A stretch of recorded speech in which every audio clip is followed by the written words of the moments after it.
자, 그럼 이제 본격적으로 최근 주택시장 동향을 한번 살펴볼까요? 지난 7월 부동산 거래 현황을 한번 보면은요. 제가 지금 업데이트가 늦어서 많은 분들이 이미 다른 유튜브 영상들을 통해서 지난 7월에 거래 현황 소식들을 많이 접하셨을 거예요. 그래서 기본적인 것들만 살펴보고요. 최근 제가 현장에서 느꼈던 내용들, 보고 경험했던 내용들을 이제 공유하려고 하는데, 자, 우선 보시면, 지난 5월 고점을 찍은 판매량이 계속 하락하고 있죠. 가파르기가 좀 돼요. 그리고 평균 가격도 떨어지고 있는데, 자, 지난 6월에는 한 14,000불 정도 하락했는데, 지난 7월에는 64,000불 정도 하락했죠. 그래서 작년 6월 이후로 가장 큰 폭의 하락세를 보여주고 있습니다. 최근 소식을 보면 캐나다 부동산 가격이 5개월 동안 성장 후 하락이라고 적혀 있죠. 그래서 보시면 작년 3월에 고점을 찍은 게 0이라고 봤을 때 이 이후에 계속 지금 하락하고 있죠. 하락하고 있다가 작년 말 올해 초에 저점을 찍고 반전이 됐죠. 그랬는데 6월에 고점이라고 할 수는 없죠. 그러니까 상승하던 추세가 6월을 기점으로 꺾이고 다시 하락세로 전환되는 걸 확인할 수 있죠. 이게 물론 캐나다 전체라서 광역 토론토 일부 지역과는 차이가 있습니다만 전반적으로 비슷한 추세선이죠. 자, 그리고 이번에는 또 다른 그래프를 보시면은요. 제가 많이 비교해서 설명해 드리는 2017년도 상황과 한번 비교를 해보면요. 2017년도가 아니죠. 엄밀하게 2017년도를 지나서 2018년도죠. 2018년, 2023년과의 비교인데, 자, 보시면 판매량이 하락하고 있는 모습이 그 이전보다 지금 더 가파른 걸 확인할 수 있죠. 그러니까 이제 여름이 되면 계절적인 요인으로 시장이 판매량도 그렇고 가격도 그렇고 하락세를 보입니다. 이제 판매량이 하락세를 보이는데 여기서 보면 예전의 기울기보다 그 기울기 하락 폭이 더 크다는 걸 알 수 있죠. 그리고 평균 가격 같은 경우도 계절적인 요인으로 떨어지고 있어요. 근데 소폭 더 떨어지고 있는 모습을 보이고 있죠. 물론 평균 가격 같은 경우는 워낙 가격이 많이 올랐으니까 이 정도 떨어져도 계절적인 요인과 함께 봤을 때 그러려니 하고도 생각할 수 있는데 이제 판매량의 감소 추이는 꽤 크지요. 그래서 여기 제가 정리해 놓은 거 보시면 자, 평균 가격은 과거의 추세에 비해서 많이 상승한 만큼 하락한 것을 볼 수 있지만, 그러니까 예전에 많이 상승했는데 그만큼 하락한 거죠. 근데 판매량의 경우는 거의 겨울 시장의 초입과 유사한 하락 추세를 보여주고 있다. 여기 보시면 자, 겨울 시장으로 가면 이 하락 추세가 더 가파라지죠. 예전 겨울과 지금 여름 시장의 하락 추세가 지금 비슷하죠. 이 얘기를 하고 있는 겁니다. 그래서 판매량이 굉장히 많이 하락했다는 걸 보여주고 있죠. 그리고 자, 주택 유형별로 살펴보면 지난달까지만 해도 세미니티스트 같은 경우는 많이 올랐죠. 근데 큰 폭으로 오른 만큼 지금 거의 하락한 모습을 보여주고 있고, 단독주택 같은 경우도 큰 폭으로 하락하고 있습니다. 지금 2달 연속. 그리고 타운하우스와 콘도도 한 6월달까지만 해도 선방하는 모습이었는데 하락세를 접어들었죠. 물론 이제 그 폭은 미비합니다만. 그리고 지역별로도 다 지금 하방으로 꺾였죠. 그래프들이 보시면. 그래서 전체적인 시장이 지금 하락세로 전환된 모습을 확인할 수 있죠. 자, 그 다음에 이제 신규 매물량 변화에 대해서 한번 살펴보면요. 이게 특이점이 있는데요. 제가 방금 전에 전반적인 추세가 하락으로 바뀌었다고 그랬잖아요. 이제 그 신호가 그래프상으로 나타난 포인트가 이제 여기서 확인될 수 있는데, 여기 보시면, 자, 주황색이 new 리스팅이고, 파란색이 액티브 리스팅이에요. 그러니까 재고예요. 현재 바닥에 깔려있는 매물들이죠. 근데 지금 재고들이 올라가고 있고 신규 매물은 줄어들고 있으면서 지금 최근에 꺾였죠. 최근에 이 빨간 선과 파란색 재고와 신규 매물의 이제 그래프가 역전되는 모습을 볼 수 있죠. 그러니까 이걸 뭘 의미하느냐면요. 자, 이 전에 한번 보시면 여기서도 또 한번 교차됐죠. 그리고 좀 더 가다 보면 여기서 또 한번 교차가 됐죠. 그러니까 항상 그렇지는 않지만 이제 기본적으로 보면은 이 신규 리스팅이 이 파란색 선보다 위에 있어요. 이제 그런 상황이 셀러 마켓이라고 볼 수 있거든요. 자, 예전 걸 한번 볼게요. 2017년에서 2018년, 2019년 여기 보시면 2017년도에 여기 보시면 피크를 찍었죠. 이때 굉장히 핫했죠. 그리고 나서 빨간색과 파란색 선이 교차되죠. 이 시점 이후로 한동안 이때 잠깐 반짝하긴 했지만 한동안 파란색, 그러니까 액티브 리스팅 재고가 신규 매물의 증가량보다 더 많았죠. 그러니까 바이어 시장이라는 거죠, 이 시장은. 근데 최근에 이걸 보면 계속 셀러 시장이었어요. 그러다가 작년 초를 지나면서 바이어 시장으로 바뀌었죠. 그랬다가 올해 초에 반짝했죠, 지금 셀러 시장으로. 그랬다가 지금 또 시장이 다시 바뀐 모습이에요. 그러니까 여러 가지 요인이 있습니다만 동결이나 하락으로 갈 줄 알았던 이자율이 기대와 다르게 움직이는 그 변수가 주택시장에 크게 작용한 역할이죠. 그래서 지금 패턴이 깨진 상황이에요, 지금 시장이. 그렇죠? 그래서 지금 하락세로 셀러 마켓에서 바이어 마켓으로 지금 바뀐 이 상황을 볼 수 있죠. 참고로 자, Demand Supply Condition이라고 이 도표를 한번 보시면은요. 캐나다 주요 도시별로 셀러 마켓이냐 바이어 마켓이냐 밸런스드 마켓이냐를 구분해 줄 수 있는 지난 7월 상황을 보여주고 있는데, 캘거리 쪽은 지금 셀러 마켓이죠. 몬트리올도 지금 셀러 마켓이고 에드먼튼 쪽도 그렇고, 밴쿠버라든지 토론토 같은 경우는 밸런스드 마켓에 와 있죠. 여기 수치상으로는 지금 60% 이상은 밸런스 마켓이라고 나와 있는데 사실 이 정도면 거의 바이어 마켓이라고 봐야겠죠. 이 수치상으로는 지금 밸런스 마켓에 들어가 있는 걸로 보이는데, 이제 광역 토론토처럼 최근 오랫동안 이제 셀러 마켓이었던 그런 핫했던 시장에서 이 정도 수치는 수치상으로는 밸런스 마켓이라고 볼 수 있겠지만 이제 실제 느끼는 체감 온도는 거의 바이어 마켓이라고 할 수 있죠. 자, 여기 보시면 방금 전에 보여드렸던 셀러 마켓이냐 바이어 마켓이냐 밸런스드 마켓이냐를 보여주는 그 도표를 지금 광역 토론토로 가지고 온 거예요. 그래서 광역 토론토 지역별로 지금 나와 있는데, 지금 시티 오브 토론토가 여기죠. 지금 50%예요. 지금 7월에요. 그래서 지금 하락세로 전환된 모습이 좀 보이죠. 물론 할튼 지역은 아직도 아주 소폭이지만 보합보다는 상승에 가깝죠.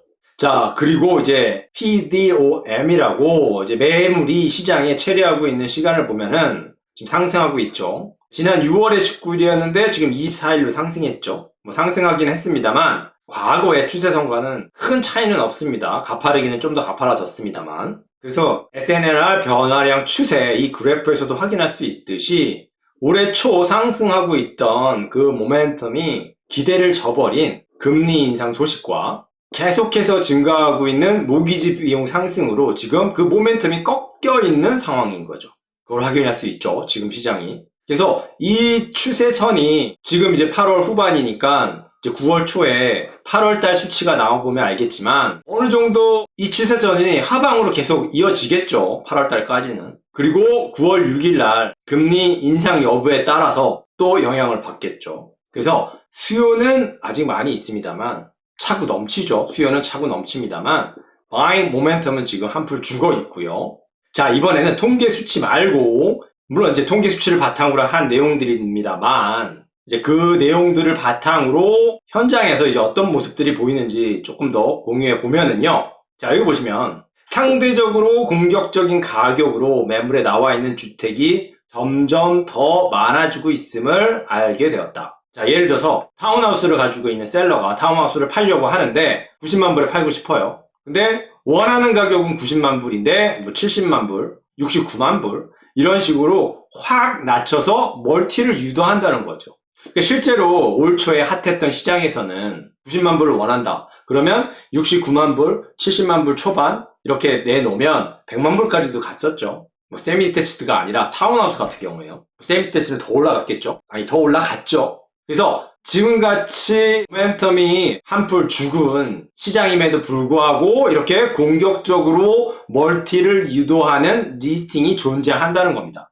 존재하는데 이 성공 가능성이 굉장히 많이 감소했어요. 그게 무슨 얘기냐면, 자, 이렇게 가격을 매력적으로 낮게 책정해 놓고 꼬이게 책정을 해 놓고 매물이 좋다면, 똘똘한 매물이라면 몇 달 전에 핫했던 시장만큼은 아니지만 셀러가 원하는 기대치에 도달하거나 더 높게 받기도 해요, 아직도. 하지만 지금 시장에 있는 대부분의 매물들이 그런 똘똘한 매물 자체가 없습니다. 그렇기 때문에 이렇게 공격적으로 가격을 낮게 해놔도 팔리지가 않는 거죠. 아니, 오퍼는 들어오는데 셀러의 기대치보다 훨씬 낮은 가격으로 오퍼가 들어오는 거죠. 그러니까 셀러는 팔고 싶지 않아지죠. 그 멀티 경쟁을 붙였던 멀티 데이가 무효화되고 이후에 리리스팅을 하면서 원래 셀러가 원했던 가격으로 이제 올려놓겠죠. 아까 전에 말씀드렸던 타운하우스 예를 들면 90만 불 근처에 올려놓겠죠. 그리고 나서 이제 시장이 정체하고 있는 거예요. 이 와중에 이제 게으른 리얼터 같은 경우는 멀티데이를 예를 들어 지금 8월 20일인데 8월 8일날 멀티 오퍼 데이라고 MLS에 적어놨잖아요. 그래서 실패한 거잖아요, 지금. 69만 불로 멀티를 붙인다고 해서 8월 1일날 리스팅을 해서 8월 8일까지 오퍼 다 가져와라. 이렇게 해서 실패했어요. 그러면 그걸 다시 적어야 되는데 그건 8월 8일로 적혀 있는데 지금 그 오퍼 경쟁이 실패하고 오퍼 데이가 실패하고 지금 8월 21일날 69만 불이 아니라 원래 받고 싶은 90만 불로 돼 있는데 MLS에는 8월 8일날 오퍼 데이라고 적혀 있는 경우도 있어요. 그러면 안 되죠. 아무튼 이제 그런 매물들이 지금 많이 있습니다, 시장에. 그래서 30일, 40일 이렇게 시장에 체류하고 있는 매물들이 많아지고 있어요. 물론 이제 그 와중에도 적정한 나름대로 밸런스드 된 타협점을 찾아서 팔려나가고 있는 매물도 있죠. 자, 일부 판매자는 점차 가격을 낮추고 있지만 일부 판매자는 9월에 재매물로 내놓을 계획을 하고 있다. 그래서 이 아티클을 쓴 사람의 얘기는 자, 시장이 일반적인 계절 패턴을 넘어 냉각되는 것을 보여주기 시작하면서 올해 이 전략이 얼마나 잘 작동하는지 보는 것은 흥미로울 것이다. 관망하는 사람의 입장에서는 흥미롭죠.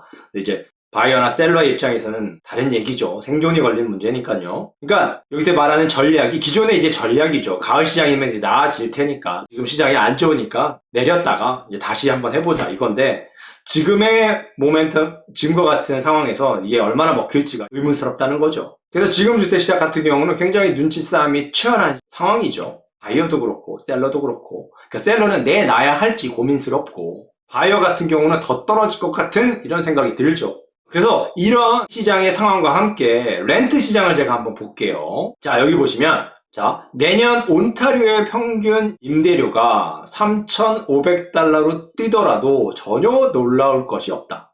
이 위기가 완화되거나 줄어들 것이라는 조짐은 정말 없는 것 같다. 그러면서 예를 들고 있죠. 그래서 많이 이제 들어보셨을 거예요. 새로 지은 콘도 같은 경우. 한꺼번에 매물이 쏟아져 나오니까 테넌트 구하기가 상대적으로 기존에 있는 콘도보다 좀 어렵겠죠. 매물이 한꺼번에 쏟아져 나오는 거니까요. 그러니까 랜드도 사이에서 이제 경쟁이 붙죠. 빨리 렌트는 줘서 비용을 떨궈야 되는데 모기지도 내야 되고 그러니까 마켓 프라이스보다 낮게 책정하는 겁니다. 렌트를 거기서 냈는데 1년 있다가는 지금 여기서 보신 것처럼 2,000불이었는데 4,000불이 됐다고 그러죠. 물론 이건 너무 했습니다만 지금 200불, 300불, 500불, 600불은 지금 비일비재하게 일어나고 있어요. 2018년도 중순 이후에 지금 콘도부터는 정부에서 정한 렌트비 인상 레귤레이션을 따르지 않아도 되니까 이렇게 렌트 마켓이 인상되는 만큼 올리는 거죠. 자, 그리고 여기 보시면 또 다른 관련 기사를 보시면 자, 방 하나에 3,000불 토론토에서는 3월 방 한 개짜리 콘도 평균 임대료가 2,506불로 지난해 같은 기간보다 22% 증가한 것으로 나타났다. 밴쿠버 같은 경우는 2,743불로 전년 대비 17.3% 상승했다. 렌트가 계속 상승하고 있는 거죠. 이제 렌트비는 이렇게 상승하고 있는데 자, 집주인은 좋기만 할까요? 다시 전 기사로 가서 지금 여기서 보시면 예를 들어서 2,000불이었는데 4,000불이 됐다 그랬어요. 그러면 이 세입자가 여기서 계속 살 수 있을까요? 살기 어렵겠죠. 2배를 내야 되는데 물론 가능한 사람도 있겠지만 그래서 뭐 어쩔 수 없이 있는 사람들 있겠지만 살 수 없는 사람들 또 특히나 지금 살고 있는 유닛이 마음에 들지 않는 사람들 같은 경우는 더 비싼 비용을 지불하더라도 옮기고 싶은 거죠. 이사 가고 싶은 거죠. 그렇게 해서 이제 랜드로드한테 얘기를 하는 겁니다. 당신이 500불 더 올려달라고 그랬는데 나 올려주기 싫어. 한 200불만 올리면 나 그냥 살게. 근데 500불? 나는 못 올려줘. 500불 올려주면 나 딴 데 갈 거야. 이랬는데 랜드로드가 답이 없는 거예요. 이게 무슨 얘기냐 하면 지금 테넌트가 렌트비를 잘 내고 있으니까 이 사람이 계속 있었으면 좋겠다는 생각도 조금 있어요. 그리고 또 하나는 지금 모기지 비용이 너무 증가했죠. 그러니까 이 유닛을 팔아야 될지 말아야 될지 고민스러운 거예요. 그런데 지금까지 제가 말씀드린 것처럼 주택시장이 지금 하락세잖아요. 팔고 싶어도 팔기에는 시기가 안 좋은 거죠, 집주인이. 그러니까 집주인은 테넌트가 나간다니까 고민스러운 거예요.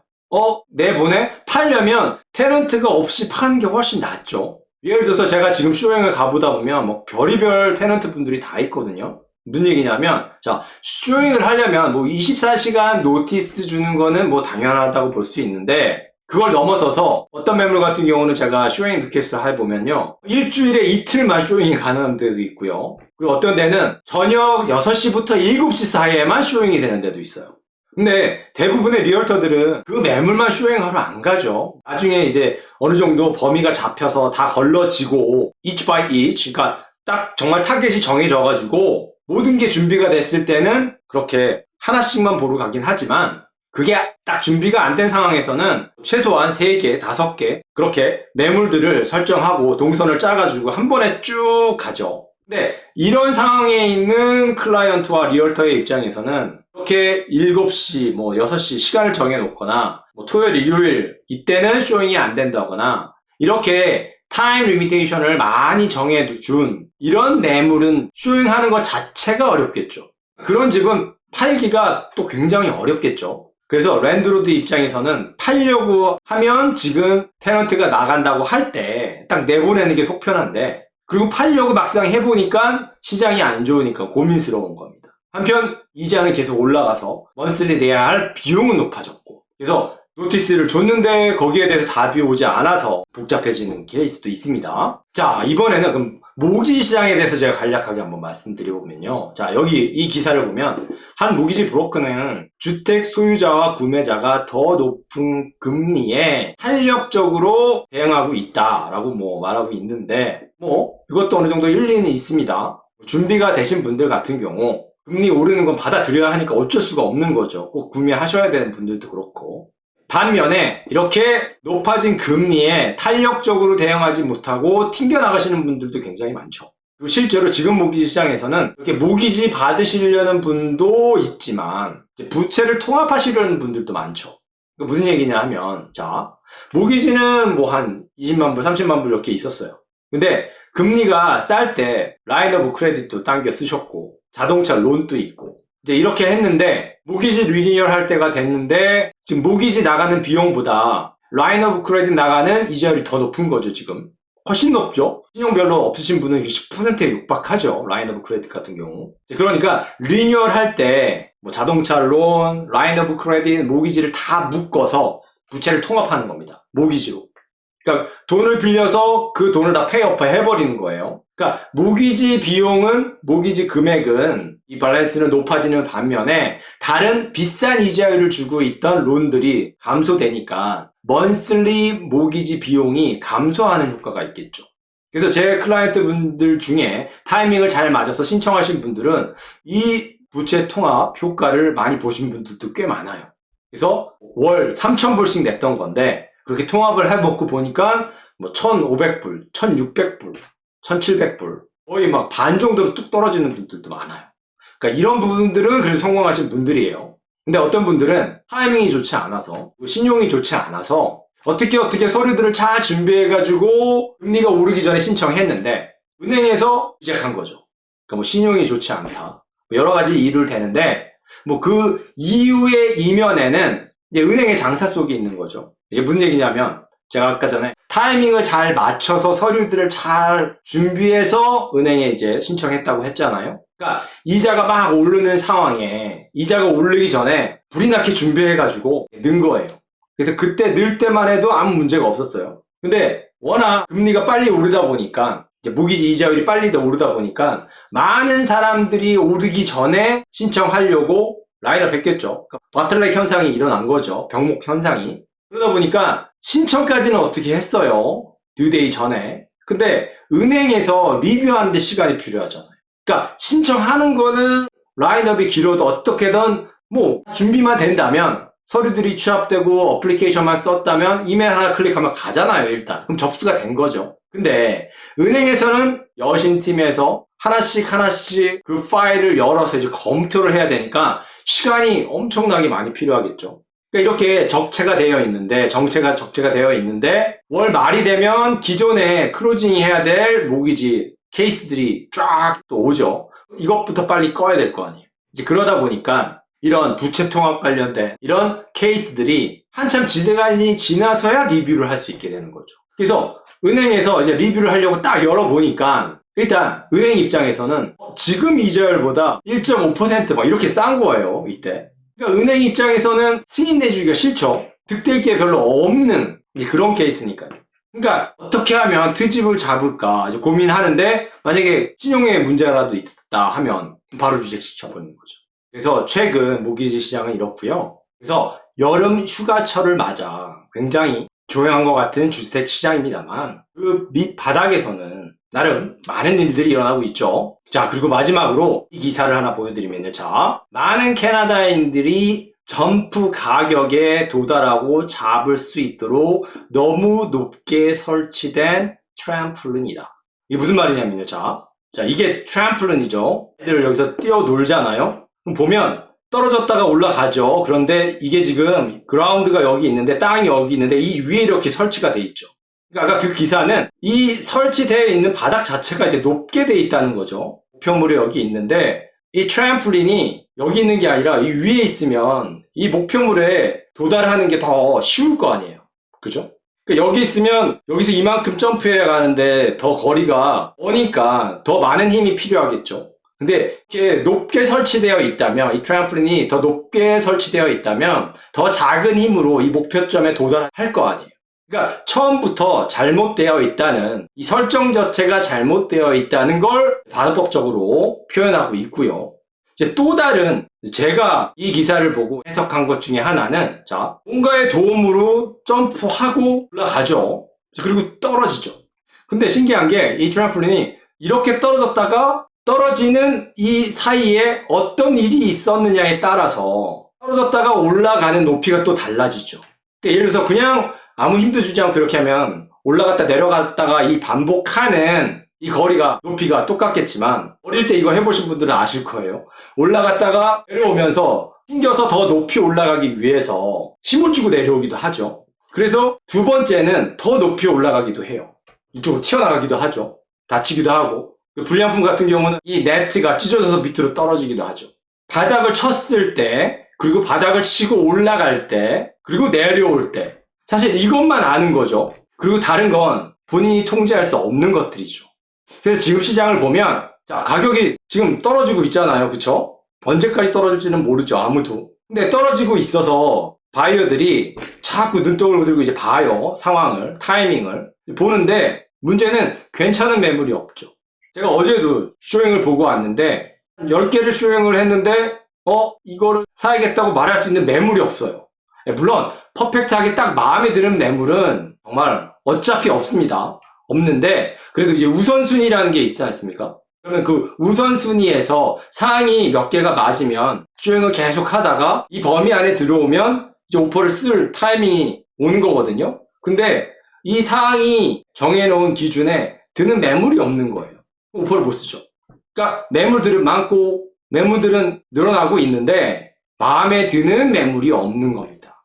그리고 또 하나 모기지 이자율이 높아졌죠. 그러니까 가격은 떨어지는데 모기지 이자율은 올라가고 매물은 없고 반면에 가격이 올라가니까 셀러들이 팔려고 시장에 내놓겠죠.